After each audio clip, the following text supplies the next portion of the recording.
स्वागत है एक बार फिर आप लोगों को पार्ट 5 में। पिछले वीडियो में मैंने जो है वर्ब के बारे में बता रहा था तो पूरा वीडियो हो नहीं पाया था। अब मैं उसके आगे से आप लोगों को समझाता हूँ। ठीक है, देखिए आइए देखिए यहाँ जो बताया था मैंने वर्ब को, तो वर्ब का मैंने एक बार फिर बता देता हूँ हल्का सा ऐसे दौड़ा करके। वर्ब हमारे जो होते हैं किसी कार्य को दर्शाते हैं या किसी चीज़ के होने या न होने के का जो बोध होता है उसको दर्शाते हैं, मतलब अवस्था को बताते हैं और कार्य को बताते हैं। वर्ब के बारे में मैंने बताया था पिछले वीडियो में, उसका जो है कुछ भाग छूट गया था जिसमें मैं इसमें पूरा कर रहा हूं। तो मैंने बताया था मेनली हमारा जो वर्ब होता है दो टाइप से प्रयोग किया जाता है, एक फाइनाइट होता है, ठीक है, और एक होता है नॉन फाइनाइट। एक क्या होता है? Non finite. तो मैंने उसमें बताया था कि फाइनाइट भी हमारा दो टाइप का होता है, एक हमारा लेक्सिकल होता है और दूसरा हमारा होता है प्राइमरी ऑक्सिलरीज। ठीक है, प्राइमरी ऑक्सिलरीज। तो इसमें प्राइमरी के अंतर्गत जो हमारे टू बी और टू हैव और टू डू, इसको मैंने बताया था कैसे इसका मतलब प्रयोग होता है। ज़्यादा डीपली तो नहीं गया था, लेकिन केवल एक ऊपर से बता दिया था कि हाँ इतना समझने से आपको मतलब आगे दिक्कत नहीं होगा। फिर उसके बाद मैंने बताया था आप लोगों को मॉडल, ठीक है, मॉडल बताया था, मॉडल ऑक्सिलरीज बताया था। उसके बाद फिर मार्जिनल बताया था। मार्जिनल क्या होता है ये भी मैंने बताया था, ठीक है। लेकिन यहाँ पे जो हमारा नंबर आया था लेक्सिकल का, जिसके अंतर्गत हमारा आता है मेन वर्ब। तो आज मैं यहाँ पे मेन वर्ब के बारे में बताऊंगा। मेन वर्ब होता क्या है, यहाँ तक तो आपने अगले वीडियो में समझ लिया होगा, लेकिन थोड़ा सा फिर भी मैं यहाँ पे बता दे रहा हूँ। लेकिन आज जो बताऊंगा मेन वर्ब के बारे में बताऊंगा, ठीक है। मेन वर्ब होता क्या है, तो यहाँ पे देखिए मेन वर्ब कैसे पहचानोगे, ये इसका नाम ही है मेन वर्ब। जिस प्रकार इसका नाम है उसी प्रकार इसका काम भी है, ठीक है। तो यहाँ पे अब हम बताने वाले हैं आप लोगों को मेन वर्ब के बारे में। लेक्सिकल जिसको बोला जाता है मेन वर्ब, ठीक है। ये लेक्सिकल है। लेक्सिकल मीन्स यहाँ पे मेन वर्ब, मुख्य क्रिया। अब देखिए मुख्य क्रिया होता क्या है। मुख्य क्रिया हमें ये बताता है, ध्यान से समझना, ये बहुत इंपॉर्टेंट चीज है। मुख्य क्रिया क्या होता है? मुख्य क्रिया हमें यह बताता है कि कोई व्यक्ति, कोई जीव जंतु, कोई भी प्राणी क्या कर रहा है, उसके कार्यों को दर्शाता है। कोई भी हो, मनुष्य हो, जानवर हो, जीव जंतु, मतलब इस धरती पे जितने भी जीवित प्राणी हैं वो क्या कर रहे हैं, उन सारी चीजों को दर्शाता है हमारा मेन वर्ब। देखिए यहाँ पे फॉर एग्जांपल आप देखिए, जैसे पहले हिंदी में देखिए, राम सो रहा है, एक पूरा सेंटेंस है हमारा, राम सो रहा है। राम क्या कर रहा है? सो रहा है, कुछ काम कर रहा है ना। तो सोने का जो काम कर रहा है, ये जो सोना शब्द है यही हमारा वर्ब है। और कौन सी वर्ब है? मेन वर्ब है। कौन सी वर्ब है? Main verb. राम सो रहा है तो हो जाएगा राम इज स्लीपिंग। ये जो स्लीपिंग शब्द है यही हमारा मेन वर्ब है। यही हमारा क्या है? मेन वर्ब है। Let us see more example. The bird is flying.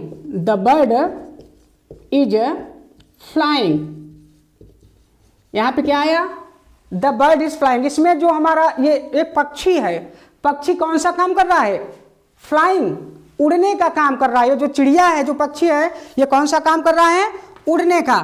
तो हो जाएगा द बर्ड हमारा सब्जेक्ट है और ये सब्जेक्ट है, कोई काम कर रहा है और कौन सा काम कर रहा है? उड़ने का।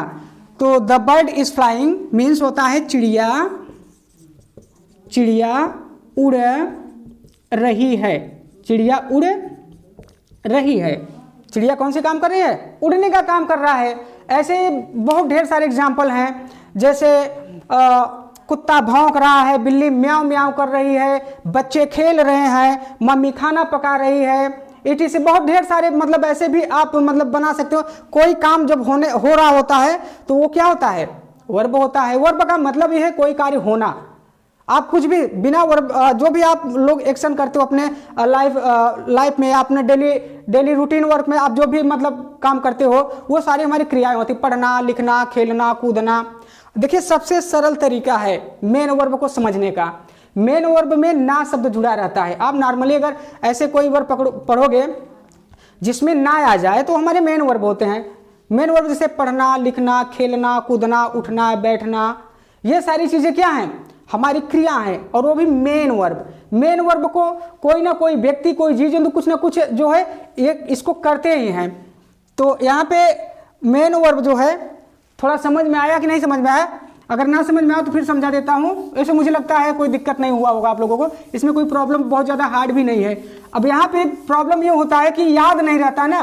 देखिए हमारे जो मेन वर्ब होते हैं इसके पार्ट होते हैं, इसके पार्ट होते हैं। देखिए हमारा जो वर्ब, ये हमारा मेन वर्ब है जिसको हम लोग लेक्सिकल कहते हैं, लेक्सिकल के अंतर्गत ही आता है। वैसे लेक्सिकल बहुत कम जानते हैं बच्चे, सब मेन वर्ब के ही नाम से जानते हैं, जिसको कहते हैं मुख्य क्रिया। मुख्य क्रिया, ठीक है। इसको मैं थोड़ा सा समझा देता हूं, फिर आगे बताऊंगा। देखिए इसके मुख्यतः 5 भाग होते हैं। किसी भी क्रिया का 5 रूप होता है, कोई भी क्रिया हो उसके 5 रूप होते हैं। जैसे यहाँ पे देखिए हम जिसको V1 के माध्यम से दर्शाते हैं, या V2 के माध्यम से दर्शाते हैं, या फिर V3, या फिर V4, या फिर V5, ठीक है।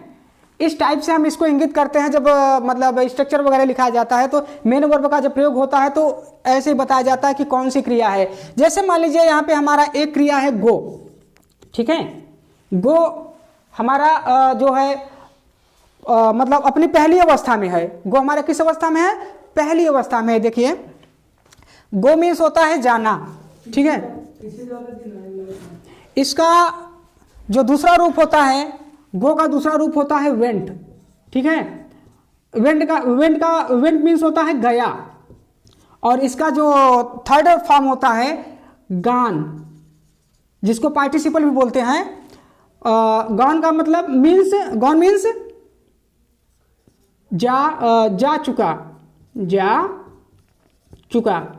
उसके बाद V4 में हमारा आता है गोइंग, प्रेजेंट पार्टिसिपल इसको बोलते हैं, गोइंग, जा रहा।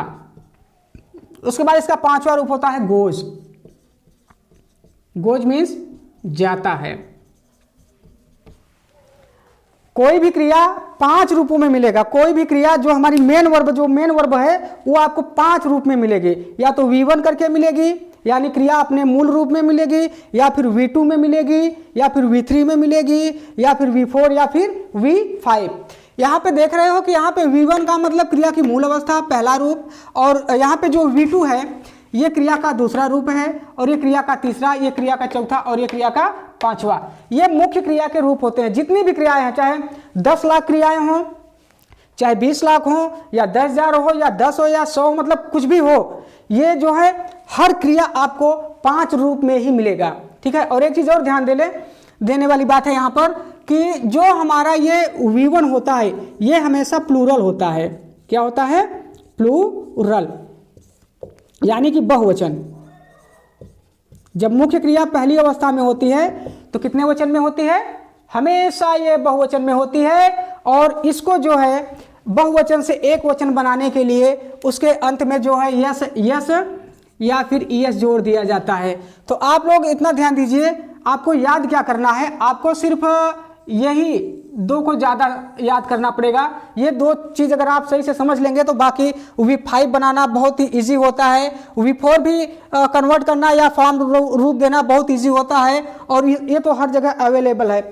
अब देखिए इस मतलब वीडियो के माध्यम से मैं पूरी क्रिया तो नहीं लिखा पाऊंगा, लेकिन आपको एक छोटा सा सलाह दे सकता हूँ, छोटी सी एडवाइस दे सकता हूँ कि किसी भी ग्रामर की किताब से, आपके घर में या पढ़ने वाले बच्चे हैं, हर किसी बच्चे के पास ग्रामर की किताब होती है जिसमें वर्ब के रूप दिए रहते हैं। आप लोग इतना जरूर करिएगा कि उसमें से आप लोग देख करके उसको समझ लीजिएगा। अगर कहीं भी आप लोगों को उसमें से प्रॉब्लम होती है तो आप जो है कमेंट बॉक्स के माध्यम से मुझसे पूछ सकते हैं, मैं बताऊंगा इसका प्रयोग कैसे होता है। इस मतलब ब्लैक बोर्ड के माध्यम, व्हाइट बोर्ड के माध्यम से मैं आप लोगों को वो सारी चीज़ें नहीं बता पाऊंगा क्योंकि ढेर सारा है। लेकिन जब मेन वर्ब का प्रयोग आएगा मतलब ट्रांसलेशन में, तो मैं कुछ ना कुछ जो जरूरी रहेगा उसको तो जरूर लिखवा दूंगा। अभी मैं केवल मेन वर्ब आपको समझा रहा हूं कि किस टाइप से मिलता है और कैसे मिलता है। तो हमारा ये मेन वर्ब है, सारी क्रियाओं का यही रूप होता है। जैसे गो जाना, गया, जा चुका, जा रहा और जाता, ये 5 रूप में मिलेगा। ठीक है, अब थोड़ा सा फाइनाइट समझते हैं। ये मेन वर्ब है, मेन वर्ब सारी क्रियाओं का यही पोजीशन रहता है, यही कंडीशन रहता है।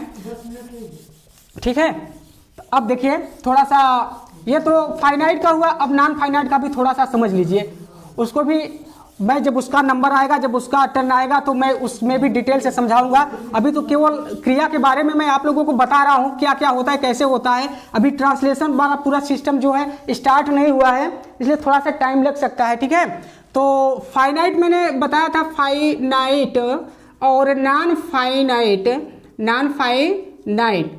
तो अभी फाइनाइट जो है, इसमें जो भी क्रिया लगेंगी सब सब्जेक्ट के अनुसार, टेंस के अनुसार यूज किया जाता है। जैसे कि करता है, सब्जेक्ट हमारा सिंगुलर में है तो वर्ब भी हमारा सिंगुलर में होगा। अगर सब्जेक्ट हमारा प्लूरल में है तो वर्ब भी हमारा प्लूरल में होगा।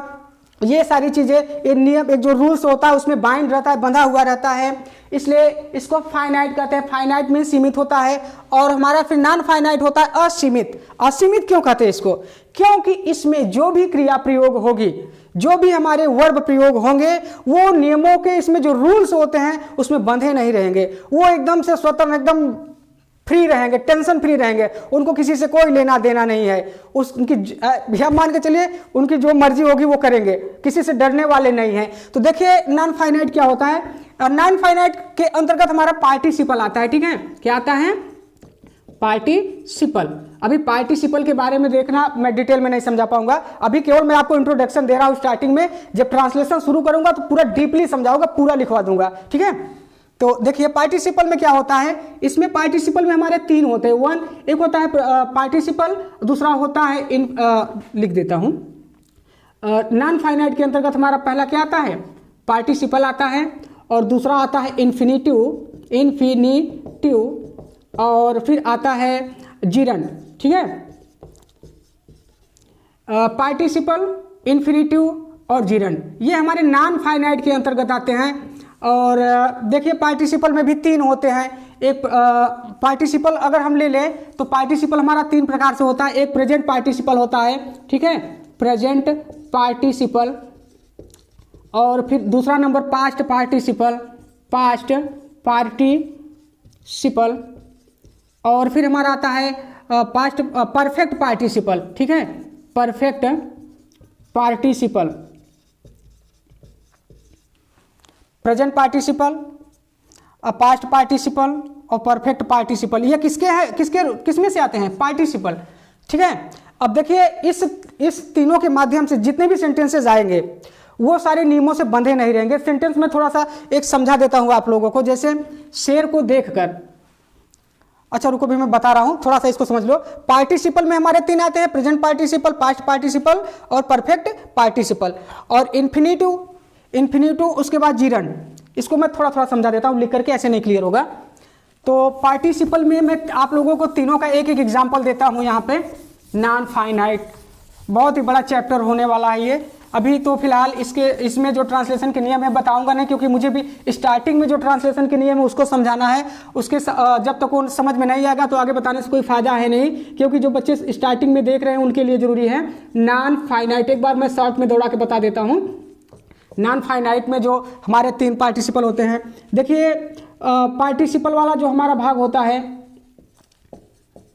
इसमें जो हमारे 3 मैंने बताया था उसका एक एक एग्जांपल मैं दे देता हूं। ठीक है, जैसे शेर को देखकर, पहला आता है seeing the lion my friend feared. ठीक है, seeing the lion my friend feared, शेर को देखकर मेरा मित्र डर गया। तो यहाँ सीइंग द लायन जो है, यहाँ पे देखिए कॉमा का चिन्ह लगा हुआ है, ये हमारे नॉन फाइनाइट है, क्योंकि ये जो सीइंग क्रिया है, जो सीइंग क्रिया का प्रयोग किया गया है, इसके पहले कोई हेल्पिंग वर्ब नहीं है, और किस टेंस से है ये भी नहीं बता रहा है। ये स्वतंत्र रूप से प्रयोग किया गया है, ये नियमों से नहीं बंधा हुआ है। सीइंग, इसलिए जो सिंग हमारा है ये नॉन फाइनाइट है और प्रेजेंट पार्टिसिपल का भाग है, ठीक है। तो seeing the lion my friend feared, शेर को देखकर, एक एक एग्जांपल दूंगा ज्यादा नहीं, शेर को देखकर मेरा मित्र डर गया, ठीक है। ये हमारा हो गया प्रेजेंट पार्टिसिपल। पार्टिसिपल में जो पहला मैंने बताया था प्रेजेंट पार्टिसिपल, और इसका जो दूसरा होता है पास्ट पार्टिसिपल, इसका देखिए आई सा अ ब्रोकन चेयर, ठीक है। मैंने एक टूटी हुई कुर्सी देखी, मैंने एक टूटी हुई कुर्सी देखी। यहां पे मैंने देखा, आई सा, ये जो क्रिया है इसके अनुसार लगा हुआ है, ठीक है। तो ये हमारा जो है फाइनाइट में आ रहा है। लेकिन यहाँ पे अ ब्रोकन चेयर, यहाँ पे जो ब्रोकन है V3 है, क्रिया का रूप है, तीसरा रूप है, तीसरा फॉर्म है, और ये इसके पहले भी कोई हेल्पिंग वर्ब बनाई है, ये भी स्वतंत्र रूप से मतलब एकदम फ्रीली जो है यूज किया गया है। तो यहाँ पे जो एक टूटी हुई, ये हमारा जो वर्ब है लेकिन टेंस के अंतर्गत नहीं आ रहा है, ये स्वतंत्र रूप से प्रयोग किया गया है।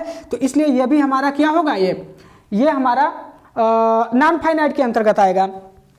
और जो तीसरा हमारा आता है जैसे हैविंग, परफेक्ट पार्टिसिपल जिसको कहते हैं, हैविंग कुक्ड फूड, ठीक है, having cooked food, I sleep, ठीक है, मैं सो गया। तो हैविंग कुक्ड फूड, यहाँ पे जो कुक्ड है ये भी V3 है, लेकिन इसके पहले कोई हेल्पिंग वर्ब नहीं है, ये भी एक प्रकार से नॉन फाइनाइट है, क्योंकि इसके पहले ना कोई सब्जेक्ट है ना हेल्पिंग वर्ब है, ये भी स्वतंत्र रूप से प्रयोग किया गया है, इसलिए जो है ये भी हमारा नॉन फाइनाइट है, ठीक है। तो आई होप कि आप लोगों की समझ में आ गया होगा। देखते हैं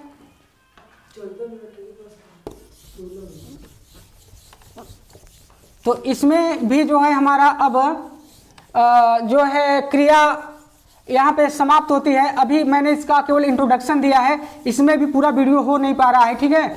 अब मैं क्या करूँगा कि अब डायरेक्ट अगले वीडियो से आप लोगों को लिंकिंग वर्ब का प्रयोग कर बताऊंगा, और लिंकिंग वर्ब के प्रयोग के बाद से सीधा ट्रांसलेशन करूंगा। उसके बाद उसमें जो नियम मिलेंगे, जो भी क्रिया आएंगी, उसके प्रयोग किया जाएगा जो क्रिया, उसको मैं बताऊंगा धीरे धीरे करके। और ये जो था इसमें केवल मैंने इसके बारे में बताया कि कितने टाइप से अलग अलग क्रिया आती हैं, और बच्चे जो होते हैं कन्फ्यूज हो जाते हैं। तो कैसा लगा वीडियो जरूर बताना कमेंट बॉक्स में, और अगर वीडियो अच्छा लगा हो तो इसको लाइक करिए, शेयर करिए और सब्सक्राइब करिए। और फिर मिलते हैं अगले वीडियो में। जय हिंद।